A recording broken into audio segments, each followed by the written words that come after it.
Hər kəsə salam. Bu videoda sizə 7 isbat sualının izahını göstərəcəm. Sualda deyir ki, mərkəzi O nöqtəsində olan çevrədə AB vətəri CD vətərinə paraleldir. BU isə OC-yə perpendikulyardır. Sonra deyir ki, CD vətərinin mərkəzdən olan məsafəsinin, yəni bu məsafənin AB vətərinin yarısına bərabər olduğunu isbat edin. İndi gəlin biz bu OC-ni uzadaq diametr kimi. Onda burada 90 dərəcə qalar. Və burada bərabər yanlı düzbucaqlı üçbucaq almış oluruq. Çünki katetlər hər ikisi R-dir. O zaman burada kök 2-yə bərabər olmuş olar 45-45 dərəcə xassəsinə görə. Daha sonra burada deməli bu bucaqla bu bucaq çarpaz bucaq olduğuna görə dərəcə ölçüləri bərabər olmalıdır. 45-dir, onda burada 45-dir. Bu məsafəyə də x deyək, bilmirik buranı. İndi fikir verin, bu üçbucaqla bu üçbucaq oxşardır. Çünki uyğunbucaqları bərabər olubdur. İndi gəlin oxşarlığa tətbiq edək. Böyük üçbucaqda hipotenuz kök 2 ilə bərabərdir. Kiçikdə isə hipotenuz R-dir. Buradan bura qədər R idi. Böyük üçbucaqda 45-in qarşısında R dayanıb, kiçikdə isə 45-in qarşısında X dayanıb. Buradan R-lər getdi. Çarpaz vursaq kök 2X R-ə bərabərdir. X-i də tapsaq R bölək kök 2. İndi gəlin biz AB vətərinin bu məsafəyə, yəni X-ə olan nisbətini tapaq, görək doğrudan da 2-yə bərabərdirsə, demək ki, yarısına bərabər imiş. AB vətəri kök 2 idi. Bölürük bunu bu məsafəyə, yəni R bölü kök 2-yə. Bölmə zamanı da işarə vurma olur, ikinci tərsinə çevrilir. Buradan R-lər getdi, kök 2-ni kök 2-yə vursaq 2. Həqiqətən də nisbəti 2-yə bərabər oldusa, demək ki, onun yarısına bərabər imiş məsafə. Davam eləyək 8-ci sualla. Burada deyir düzbucaqlı üçbucağın bucaqlarından biri 15 dərəcədir.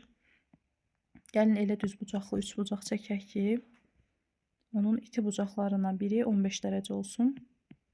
Onda təbii olaraq digərinə də 75 dərəcə qalar. Burada deyir hipotenuza çəkilmiş hündürlük. İndi hipotenuza bir hündürlük çəkirik. Hipotenuzdan 4 dəfə kiçik olduğunu isbat edin. Burada nə etməliyik? Buradan hipotenuzdan bir parça daha endiririk. Hansı ki o parça hipotenuzundakı o bucağı, yəni 90-ı 15 və 75 olacaq şəkildə bölməlidir. Bura 15 qalır. Burada 75. Məqsədimiz burada bərabər yanlı üçbucaqlar düzəltməkdir. Burada buralar bərabərdir. Deyə bilərik ki, bura bərabərdir.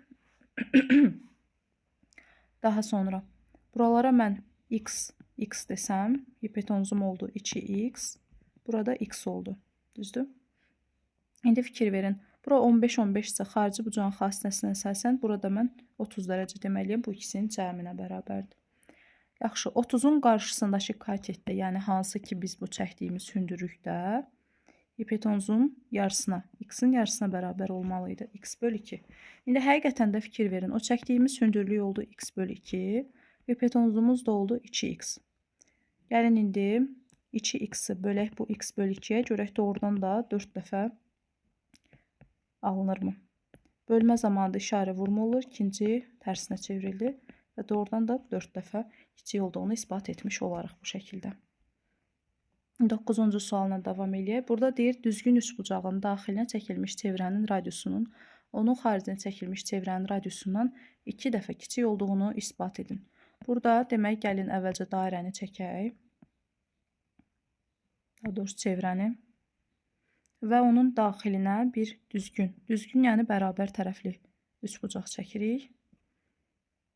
Bir dəfə də xaricinə, əslində çəkməsək də olar, belə şəkildən göstərmək olar.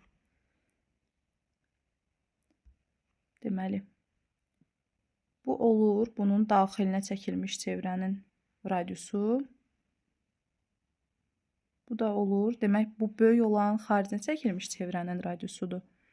Bir dəfə də bunun daxilinə çevrə çəkmiş olsaydıq, bu balaca olan məsafə də olur, daxilinə çəkilmiş çevrənin radiusu. İndi mən çevrə silirəm buradan, şəkil qarşı olmasın deyə.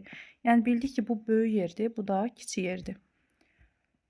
Daha sonra buradan eləyə bilərik. Bu bərabər tərəfli üçbucaq olduğuna görə bütün bucaqları 60 dərəcədir. Bəllidir ki, burada 60 dərəcədir, amma bu yarı bölünübdür. Çünki təpədən çəkdiyimiz hündürlük, tənbölən medianın üst-üstə düşürdü axı. Bura 30-30 qalır. İndi fikir verin, 30 dərəcənin qarşısı hipotenuzun yarısına bərabər olurdu. Belə də düşünmək olar və yaxud da lap dəqiq yazası olsaq, trigonometrik nisbətlə gəlin yazaq. Sinus 30, sinusla gedirəm mən məsələn. Qarşıdakı katetin, yəni balaca r-in hipotenuza böyük yerə nisbət olmalıdır. Sinus da 30-da alır 2-də 1. Yəni r bölək böyük yer. Buradan da çarpaz vursaq böyük yer bərabərdir 2r olmuş olar. Yəni həqiqətən də 2 dəfə tapmış olarıq nisbəti. 10-cu sualla davam eləyək. Mən burada 10-cu sualın şəklini çəkdim vaxt getməsin deyə. Sualda deyirdi ki, MABCD düzgün dördbucaqlı piramidadır və ABCD oturacağının düzgün dördbucaqlı demək ki, oturacağı kvadratdır. Çünki düzgün dördbucaqlı ilə kvadrata deyirik. Burada diaqonalların kəsişmə nöqtəsi M nöqtəsidir qeyd etdik. MA və MC yan tillərinin orta nöqtələrinə isə P və Q dedik. Sonra isə deyir ki, M, P, O, Q nöqtələrini ardıcıl birləşdir. Bunları deyir ardıcıl birləşdirdikdə alınan fiqurun romb olduğunu isbat edin. İndi bizə nə vermişdi? Bu oturacaqdakı O nöqtəsinin diaqonalların kəsişmə nöqtəsi olduğunu. Onda gəlin burada diaqonalları qeyd edək bu şəkildə. Belə qeyd etsək ki, bunlar diaqonalların kəsişmə nöqtəsidir həqiqətən də. İndi fikir verin, mən bu aldığım dördbucaqlının da diaqonalını çəksəm, bu PQ paralel olar oturacaqdakı AC diaqonalına. Eyni zamanda bu diaqonalını çəksəm, yəni M10-u, o da paralel olar BD-yə. İndi şəkildən o tam biraz aydın görünmür. Fəza şəklidir, biraz əyri çəkilmələr olur deyə. Buna paralel olmuş olar. Və eyni zamanda bizə demiş ki, tərəflərin orta nöqtəsini birləşdiribdir. Buralara x, x dedik. Bu MC də yenə yan tili 2x idi demək ki, o da yarı bölünəndə x, x almış oluruq. Fikir verin, onda bura x-a paraleldir deyə. Burada x-dir, bu da bura paraleldir, yenə x olmuş olar. 4 tərəf də bərabərdir. Diaqonalları perpendikulyardır. Demək ki, romb olduğunu bu şəkildə isbat etmiş olarıq. Davam eləyək 11-ci sualla. İsbat edin ki, qabarıq olmayan dördbucaqlının tərəflərinin orta nöqtələrinin ardıcıl birləşməsindən alınan fiqur paralelogramdır. Qabarıq olmayan deyir. Şəkli mən sizsiz çəkdim, tez olsun deyə. Burada qabarıq olmayan dördbucaqlı bu şəkildə çəkilir. Orta nöqtələrini qeyd edirəm indi. Orta nöqtələr isə tərəf yarı bölünüb. Bura bərabərdir. Buralara da yenə işarə qoyaq ki, həqiqətən də orta nöqtəsi olmuş olsun. Daha sonra bu orta nöqtələri ardıcıl birləşdirək. Belə, belə, belə. Yəni, indi tam səliqəli görünməyə də bilər. Biz onsuz burada şəkilə yox, isbata fikir verməliyik. Bunu da belə buradan birləşdirsəm, gəlin indi adlandıraq buraları A, B, C deyək, bu böyük üçbucağa. Bu nöqtələrə də gəlin M, N, D, K deyək, tutaq ki. İndi fikir verin, ABC üçbucağında, üçbucaq ABC-də, yəni yazaq. M-in orta xəttir, çünki iki tərəfin orta nöqtəsini birləşdiribdir. M-in orta xət, belə yazırsınız. Orta xətdirsə demək M-in, nə deyə bilərik M-in haqqında? AC-yə paraleldir. Eyni zamanda M-in AC-nin yarısına bərabərdir. Bu belə. Sonra gəlin baxaq KD-yə. Fikir verin, burada O deyək bir. Üçbucaq AOC-yə baxın. Orada da KD həm orta xətdir, iki tərəfin ortasını birləşdirib. Yazaq orta xət. Orta xətdirsə eyni şəkildə KD də demək ki, paraleldir AC-yə və onda KD də AC-nin yarısına bərabərdir. İndi bunları bir-biri ilə əlaqələndirsək, biz deyə bilərikmi ki, M-in paraleldir KD-yə, eyni zamanda M-in bərabərdir onda KD-yə. Bu şəkildə qarşı tərəflər görürsünüz paraleldir, həm də bərabərdir. Elə yaxınlaşırıq artıq isbata. Bu şəkildə buradan da yenə bunu belə uzatsaq, belə tamamlayaq heç. Bura qədər ehtiyac yoxdur. Fikir verin, eyni buna analoji olaraq ND yenə BO-ya paralel olmuş olur, orta xətt deyə. Həm də endi nə olur? BO-nun yarısına bərabər olur. Sonra keçdik MK üçün yazırıq. Görürsünüz, bu da bu üçbucağın orta xəttidir. MK paraleldir BO-ya. Eyni zamanda MK BO-nun yarısına bərabərdir. Onda belə çıxır ki, ND də MK-ya paraleldir, həm də ND MK-ya bərabərdir. Fikir verin, qarşı tərəflərin həm bərabər, həm də paralel olduğunu göstərdik. Demək ki, bunlar nə imiş? Paraleloqram imiş. Söhbət MNKD dördbucaqlısından gedir. Keçək 12-ci suala. Burada deyir, mərkəzi O nöqtəsində olan çevrədə AD BE-yə bərabərdir. Baxın, bu qövslərin bərabər olduğunu deyir. Onda dəqiqə biz bilirik ki, bu vətərlər də bərabər olacaq. Çünki bərabər qövslərə söykənən vətərlər də bərabər olmalıydı. CD-nin CE-yə bərabər olduğunu biz isbat etməliyik. Gəlin görə indi necə isbat edə bilərik. Burada deməli, mən buralara alfa desəm, bura 180 çıxaq, 2 alfa qalmış olar. Qövsə, çünki burada AB diametri idi və çevrəni yarı bölmüşdü 180 olmaqla. Qıraqlar 2 alfa idisə, bu DY-yə də 180 çıxaq 2 alfa qalmış olurdu. Eyni zamanda bu AB hissəsinə də neçə dərəcə qalıb? 180 dərəcə qalıb. İndi mən buranı tapsam, bu C bucağını tapsam, böyük qövsdən 180-dən bu kiçik qövsü çıxaram, bölərəm 2-yə.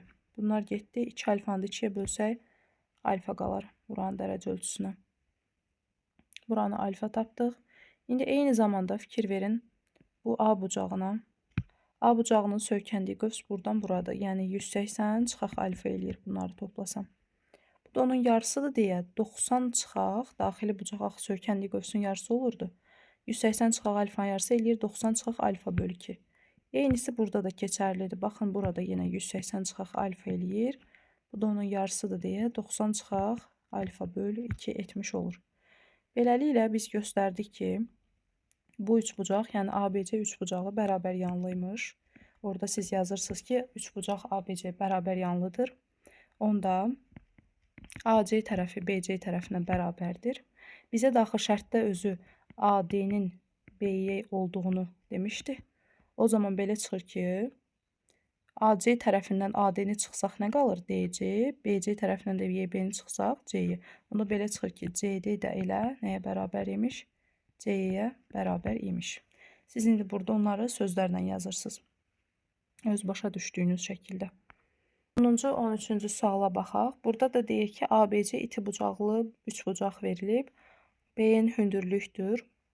B-nə H yazaq o zaman.